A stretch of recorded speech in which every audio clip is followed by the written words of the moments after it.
Pinagpipestahan ngayon sa social media ang paglantad ni Abigail at ng kanyang 15-year-old na anak na si Cheska. Si Abigail ang babaeng nagpakilalang dating karelasyon ng yumaong rapper, aktor at TV host na si Francis Magalona. Si Gail Francesca na may palayaw na Cheska ang bunga ng kanilang inilihim sa publiko na pagmamahalan. Sa latest video ng Pinoy Pawn Star na lumabas ngayong Martes, October 17, 2023, inilahad ni Abigail na nanahimik sila ng kanyang anak sa loob ng 15 taon. Para sa mga hindi kabisado ang showbiz history ni Francis M, isang sorpresa ang paglantad ni Abigail at ng anak nito. Pero hindi na ito kagulat-gulat dahil 2 buwan matapos pumanaw noong 2009 ang itinuturing na King of Rap ng Pilipinas, lumitaw na ang larawan nila ni Abigail at ng kanilang sanggol pa noon na anak.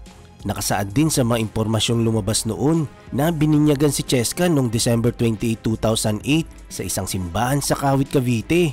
Katunayan, sinubukan noon ng Star Talk at Showbiz Central na gawin noon ng kwento ng relasyon ni na Francis at Abigail. Pero may mga tauhan ng Tape Incorporated na nakiusap na ibalato na lang sa kanilang istorya bilang respeto sa alaala ng yumaong rapper at sa naulilang pamilya nito. Pero makalipas ang 15 taon, muling lumantad si Abigail at buong tapang na itong nagsalita tungkol sa dating relasyon nila ni Francis M. Ayon kay Abigail, una silang nagkita ni Francis M nung nanood sila sa studio ng Itbulaga. Si Francis M daw talagang gumawa ng paraan para makuha ang kontak niya na di nagtagal humantong sa relasyon at pagkakaroon nila ng anak. Saan niyo po nakilala Sir Francis? Actually, nanood ako ng Itbulaga. Nanood ka ng Itbulaga. Tapos doon, nakita niya ako, gumawa siya ng way para to get my number. And then, yun na yun. Doon na nag-start yung story. Anong story yan? Hintay lang ha, hintay lang. Hintay muna. Hintay muna. Here. I love you? Pirma niya to? Oh my God. Hintay lang, kinikilabutan naman ako. Abigail Han, I love you so much. Hintay lang, ma'am. Nakakaiyak. Ano Bigla to? ako naiiyak. Tinala mo yung Ano po to? signature niya. Signature yan. Nasa card yan na kaya lang, ang tagal na. nakalagay dito? Mwah, kiss. Mwah. Mwah view. Mwah, you. Year 2007 yan.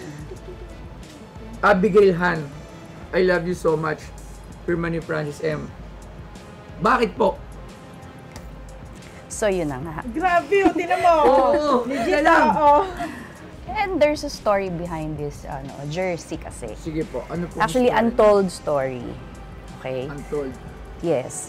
So, nakita niyo na naman sa letter na I love you so much. So, meaning to say, may relationship. Okay? So, Relationship with Sir Francis. yes. Ngayon, nung nagkaanak kami, buntis ako noon, syempre, Nagkaanak. nagkaanak. And that's her. Siya! That's her. Sabi ko na nga Siya! mukha ni Francis. That's her. Ano pangalan mo, baby girl? Gail Francesca. Gail Francesca. Yeah. Tay lang. Siya nagpangalan dyan, ha? Gail Francesca. Gail, Abigail, Francis, Francesca. So, siya nagpangalan sa kanya, oo. So, yun na nga. Kaya, Oo nga. Mukha niya, no? Ang ganda niya, no? yung kanila. Sige po, nakakinikilabutan kasi ako Kaya eh. nga yan, grabe. Sige ma'am, ano pong ano natin? Story sa jersey Sige na po, to. sa jersey. Ngayon, syempre, buntis ako. Tatantrums na ako kasi busy siya.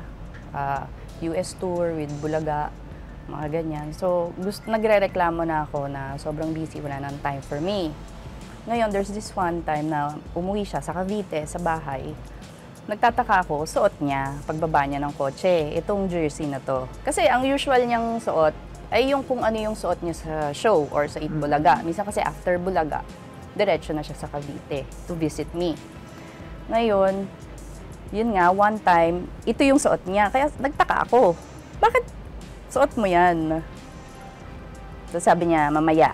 Okay, so, pagdating namin sa room, sabi niya, okay, baby mama. Yun ang tawag niya sa akin eh, baby mama. gusto ko kasi maalala mo itong jersey na to habang suot ko. Para every time mamiss mo ko, you just have to wear it or hug it or place it beside you bago ka matulog. Anong year yan? Mga July, kasi August 4, I think, nagpa-executive check-up siya eh. Yung pala yun, parang early premonition, mga ganun. So ngayon, nagpaalam din siya that day na, magpapa-executive check-up ako. Kasi nahirapan na siya eh. Sa pain, nagtataas ako ng 3 pillows para ma-elevate yung legs niya dahil sobrang sakit. Lagi siyang inaantok. So sabi ko, pa-check up ka na. So nagpa-check up siya. That was like August 3 or 4, I'm not sure. Hindi, sabi niya, overnight lang yun ha, ganyan. So tumawag siya, sabi niya pa, anemic lang siya. Pero siguro na-realize niya, lalabas din sa news, makikita ko sa TV. Inamin niya din na, yun nga, may cancer siya. So, yun yung story ng shirt na yan, na para bang early premonition na parang, i-keep mo yan. That's for you. That's for our baby. And simula na nasa hospital siya, lagi siya tumatawag everyday, tapat ko sa tiyan ko yung... Kasi nanganak ako September 8.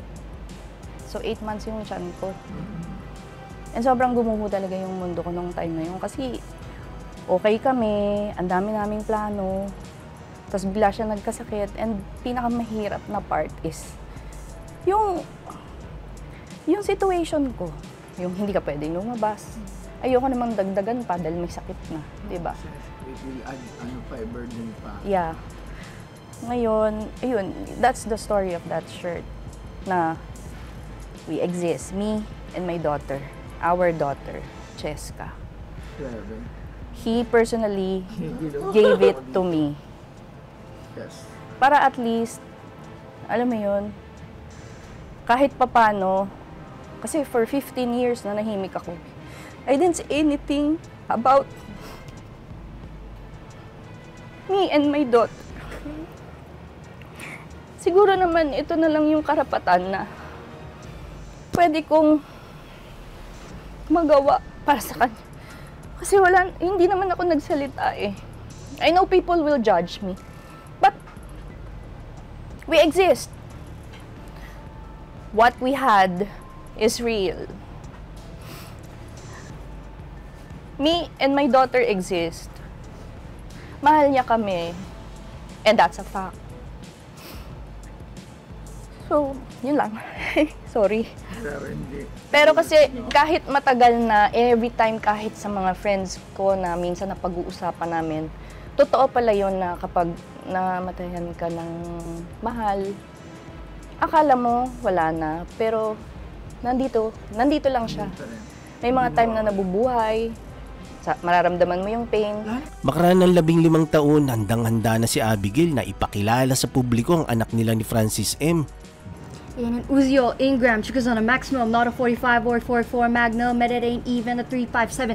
No 12 gauge, but I'm out, so listen, nandito na si Kiko at kasama ko si Chito at si Glock 9. It's time to rock right. Ito na tigil lumabas sa mga salita sa kibibig, di pa dadaig ang bungang, halatong munganga, lahat na papahanga sa talento, ko'y tagakalentong, bata bandalo yun na ngayon nakatira sa antipolo, sumasaklolo sa mga hip-hop, pwede ka ririno, pwede rin trip lang. Si Glock kasama ang parokya, parang bulaga na kailangan di mabokya, di mo na kailangan malamang kung bakit pa, kaming lahat ay nagsama-sama. Mic check, eto na nagsanib na ang pwesa. Friends, magana Glock 9 at parokya. 1, 2, 3, 4, let's ball in! Wow.